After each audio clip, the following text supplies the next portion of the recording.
Ademir Quintino, quero ouvi-lo. O torcedor santista, o Danilão, ele destacou muito bem aquele sorrisão amarelo. E aí, qual que é a sua avaliação? Mais uma partida sem vencer na Vila Belmiro, mas pelo menos o Santos segue fora da zona de rebaixamento. Ademir? Como você disse, é o terceiro jogo seguido que o Santos não sabe que é a vitória, né? Aliás, se não fosse o clássico contra o Corinthians, o triunfo no clássico diante do Corinthians, o Santos estava socado no Z4 agora, nesse instante.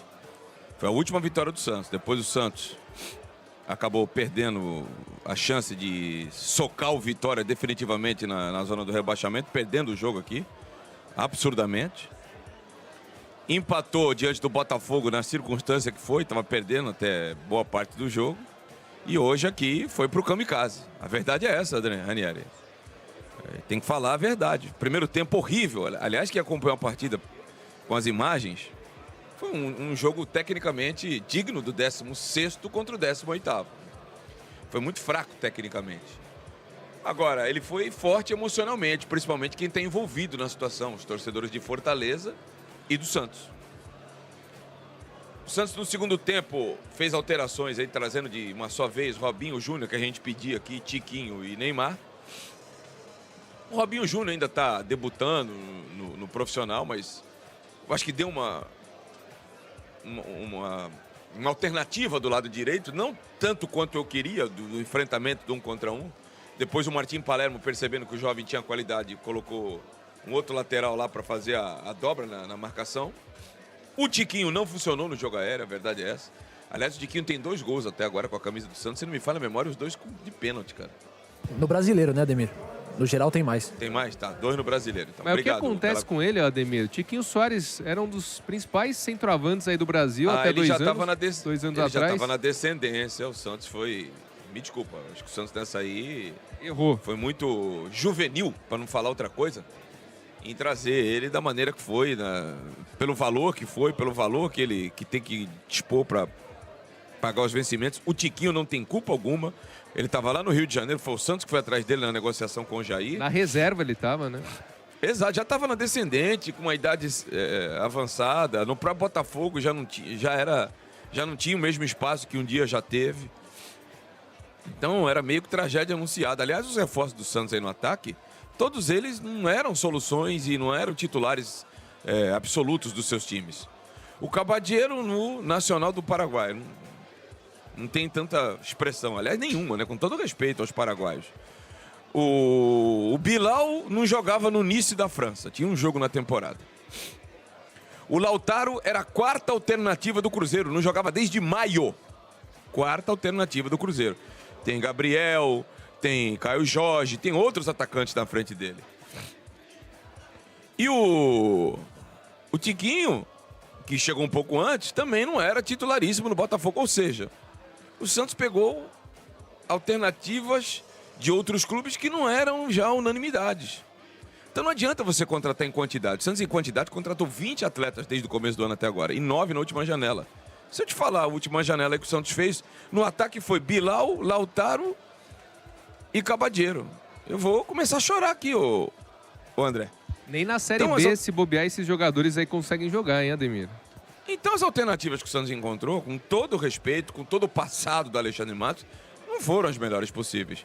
E outra coisa, não é dizer que deu certo no vizinho que vai dar certo comigo. Pô, mas o Santos que sempre investiu na base... Você vê o Vasco deu uma guinada no campeonato, o Vasco estava lá embaixo, lutando com o Santos para não cair. O Vasco hoje luta por Libertadores da América graças a esse menino Rayhan. Começou a despontar no Vasco. Mas por quê? Porque o Vasco... Não existe meritocracia sem oportunidade. O Vasco deu oportunidade pro menino e o menino agarrou. Aqui não dão oportunidade. O Santos começou o jogo hoje sem nenhum menino. Principalmente no ataque, sempre foi a vida do Santos. Eu costumo pegar o passado para me servir de parâmetro para o presente. Pô, 78, o Santos vinha numa draga desgraçada, depois que o Pelé parou, aí botou o Juari no centroavante, Nilton Batata, que não era formado no Santos, mas era jovem, veio do Atlético Paranaense aberto pela direita, João Paulo, que veio do São Cristóvão aberto pela esquerda, Pita revelado na base, deitando, o Ailton Lira, que era o grande nome do time, falou: seu Chico, o menino tá merecendo a 10, eu jogo com a 8, algo que é inimaginável hoje, e o time bateu campeão. 2010, o time uma desgraça financeira, não tinha dinheiro para nada.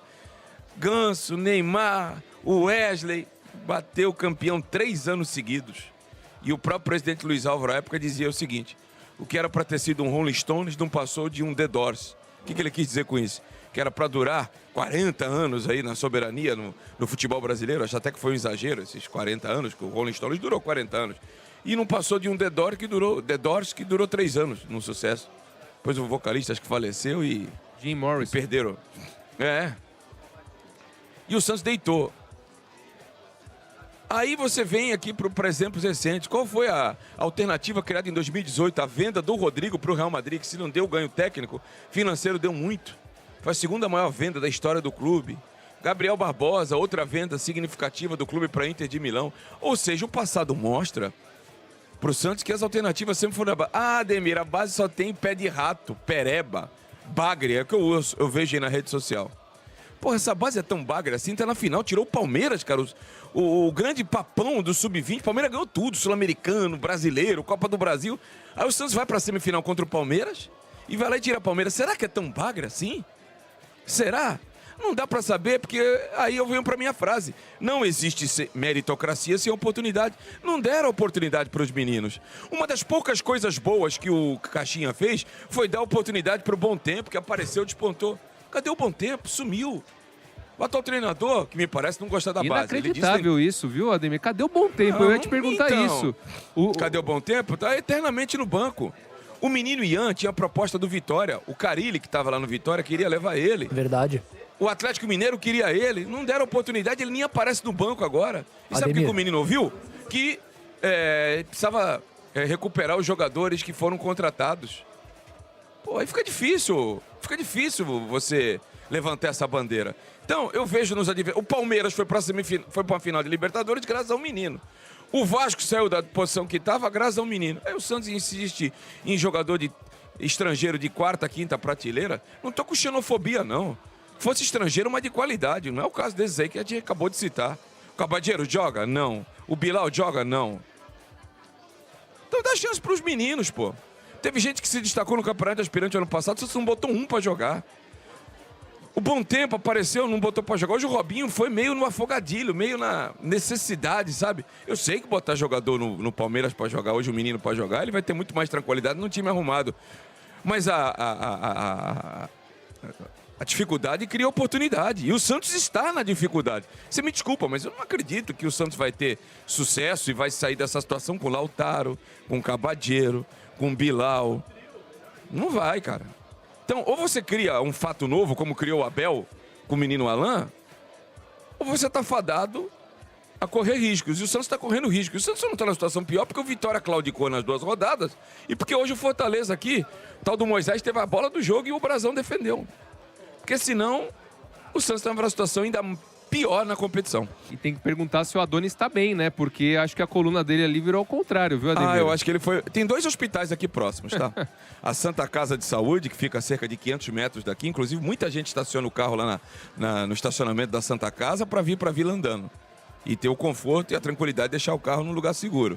E tem outro hospital aqui, que é o Hospital Beneficência. O pessoal fala beneficência, mas tá errado. É Beneficência, tá?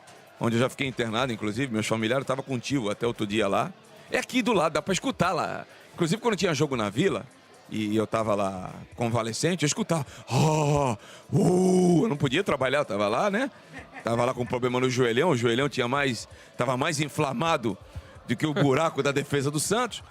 Então eu escutava lá, é aqui do lado, é só você andar aqui 200 metros. Então você pode, eu acho que o Adonis deve ter ido num desses dois, numa desses 2 hospitais, porque ele fez uma partida horrível, apesar de ele ter cruzado a bola e contou com uma dose cavalar de sorte de ter batido no Bruno Pacheco, acho que foi no Bruno Pacheco, e ter entrado. Se não bate no Bruno Pacheco, o Santos estava marcando uma... Então, no frigir dos ovos, olha que bonito, ninguém nunca falou isso, Cadu Santos. No frigir dos ovos... Novidade. O empate até que ficou bom. Por quê? Porque o Vitória não pontuou, o Santos botou 1 ponto à frente do Vitória, e porque manteve o Fortaleza aos mesmos 5 pontos que começou a rodada. Uma derrota aqui seria desastroso.